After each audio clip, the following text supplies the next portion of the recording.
Another pro-Palestine voice silenced? That could be the case for Helyeh Doutaghi, who is a Yale scholar and the deputy director of the Law and Political Economy Project.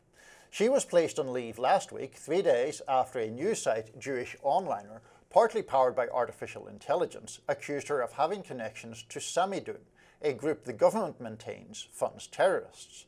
Doutaghi vehemently denied the claim, telling the New York Times she is not a member of any organisation that violates US law. She added that this is part of an ongoing effort to silence scholars.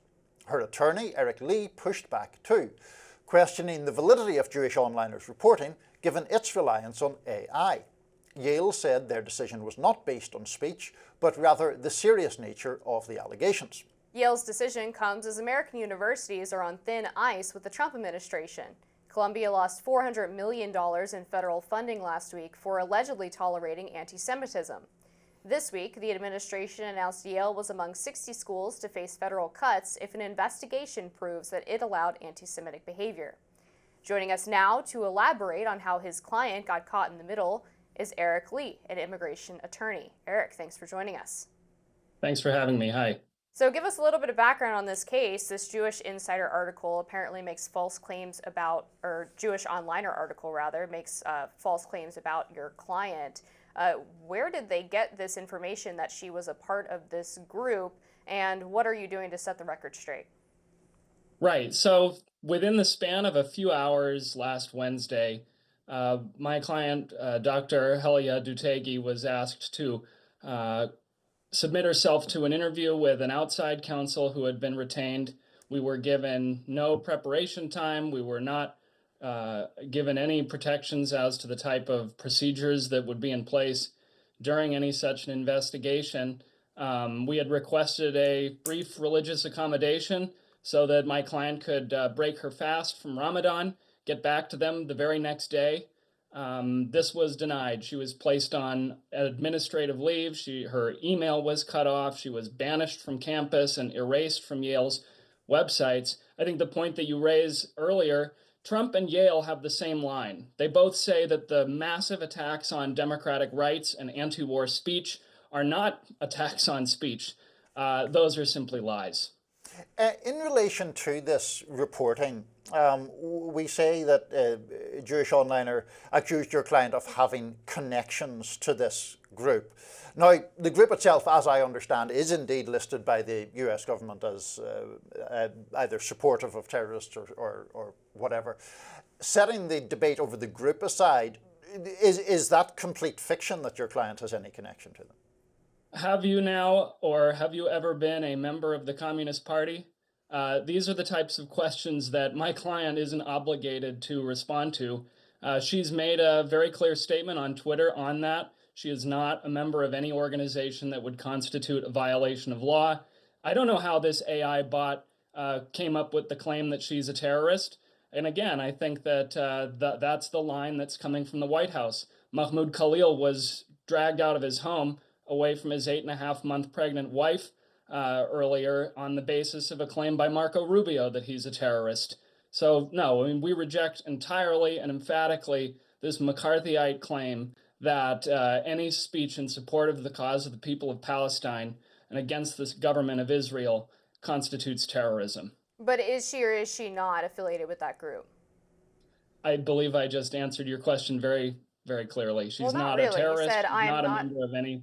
I'm not a member of any organization that would constitute a violation of U.S. law, but you could easily argue that she was a member of that group, but you don't view that as being a violation of American law. Well, that's the statement that we have. I think it's perfectly clear. But if you actually talk about the type of association that's being made by Yale and by the Trump administration, it's that participating in a demonstration, and this is coming right from the senior counsel to the Justice Department's Civil Rights Division, if they still have the guts to call it that, who said that if you're a citizen and you attend a demonstration, you're a Hamas terrorist, you're going to go to jail for not hours, but years. That's the line coming out of this administration. So I would really encourage you to read Dr. Doutaghi's comments on this, which she comments on at length, and I think you'll find the answers to those questions here. Now, as for Jewish Onliner, Haaretz had an exposure just a few weeks ago, which was done by Omer Ben Jacob at Haaretz, which basically acknowledged that the Jewish onliner is a creation either of the Israeli military or pro-Israeli political forces that make up lies and propaganda to denounce and slander supporters of the Palestinian cause. Yale, in the span of, they sent us an email that said, citing this article, we want to have an investigation. You've got to submit to an interview within 3 hours. This same afternoon, we tried to communicate with them to ask for a little more information. They were not at all interested in learning any of the facts involved in this case. Jewish Onliner, as it turns out, is an AI bot website. The New York Times tried to contact the editors, had to go through many, many layers of bots to even speak to a human being. So the fact that this type of AI is being used now to revoke visas, to facilitate Trump's mass deportation campaign, to facilitate the attack on free speech, and this is an important point to add here. These are not normal times. Donald Trump is trying to establish a dictatorship in this country. In order to accomplish that, he's trying to stifle and suppress opposition. Those who don't agree with the content of pro-Palestinian speech are signing their own arrest warrants by failing to come to the defense of Dr. Doutaghi, of Mahmoud Khalil, and others who are similarly situated, being persecuted by the government and the cowards in the university administrations over pro-Palestinian speech. So, Eric, as you hopefully know, on this show, we're pretty committed to a diversity of opinion, and I, in fact, in an earlier segment today, was defending Mr. Khalil from what I consider very unjust treatment. But I think what we're trying to get at really is what the core or kernel of your objection to your client's treatment is here. Now, is it the AI element? Is it the idea that pro-Palestinian speech is being criminalized?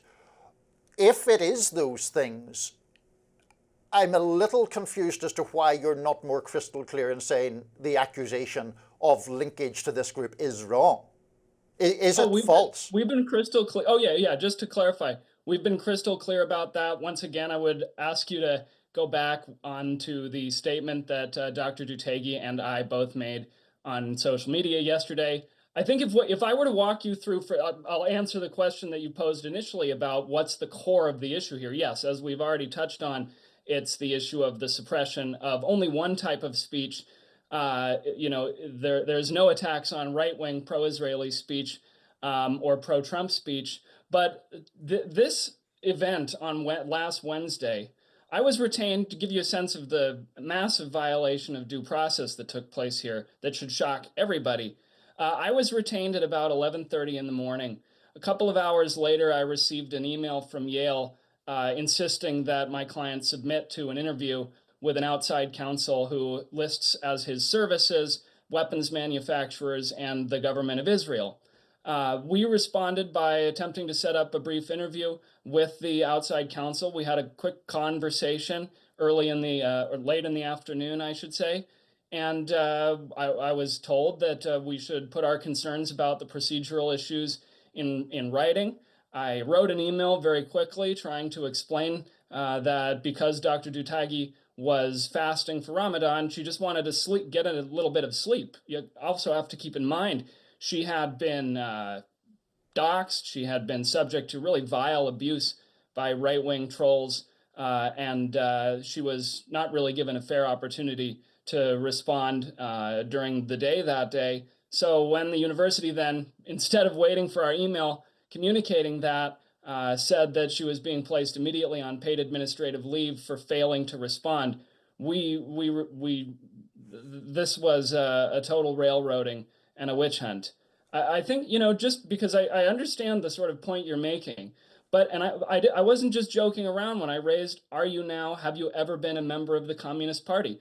Dr. Doutaghi has not been accused of committing any crime. She's been admitted to the United States repeatedly. She has been loud and clear about her pro-Palestinian, anti-imperialist speech. She was clear about that with Yale Law School when they hired her in October 2023. And we do not feel, as a matter of principle, that it's appropriate to put her in the position where she suddenly has to justify potential meetings she's attended. Those were the exact types of questions that were asked by HUAC. In 1937, did you attend a meeting of the National Student Association? Did you donate for refugee assistance for Spain? Were you aware that your wife had attended such meetings? If we're going to stop the attack on democracy and the march toward dictatorship in this country, it means taking a very principled position that we're not going to tolerate being intimidated like that we're going to fight against attacks to suppress pro-Palestinian, socialist, and left-wing speech. And if you want more on that, she's written about a 4-page explanation of the situation, which I would very respectfully suggest that you go and read again. There is a clause related to visas that indicates they are a privilege, not a right, and you are not allowed to support terror while you are in the U.S. on a visa. The Sammy Dune website identifies your client as a member of the international network. She has described October 7th as an act of Palestinians reclaiming their land and seeking liberation, and has also— Wait a second, is that a problem? To talk about Palestinians fighting back against the Israeli government? Are you saying that that constitutes terrorism? October 7th was an act of terrorism, yes, absolutely.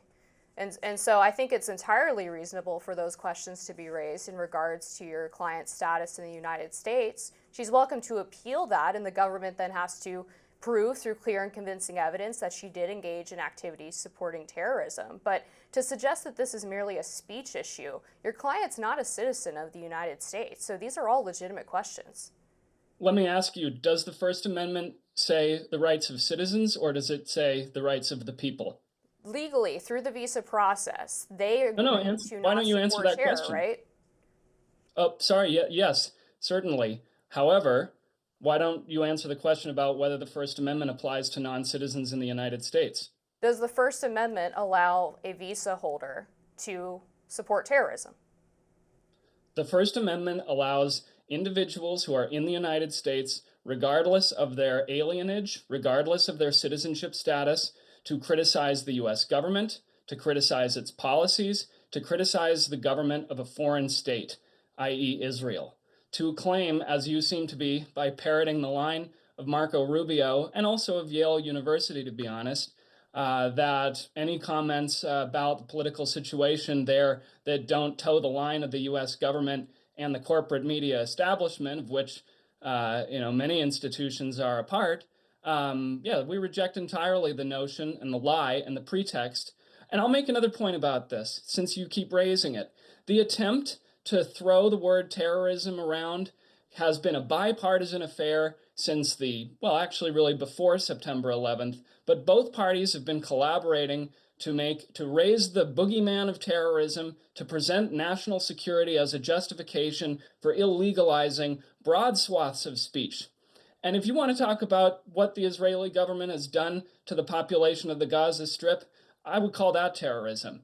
So we reject, again, I'll just say it for the third time here, the government of the United States, the Trump administration do not have the right, and we will vociferously oppose all attempts to draw an equal sign or conflate speech that is engaged in by people who are here lawfully and to whom the First Amendment applies. I'll answer the question for you. It says the rights of the people shall be protected.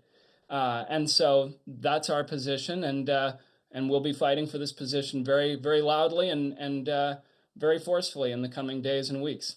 And we urge everybody who's watching to really draw the conclusions about the present situation.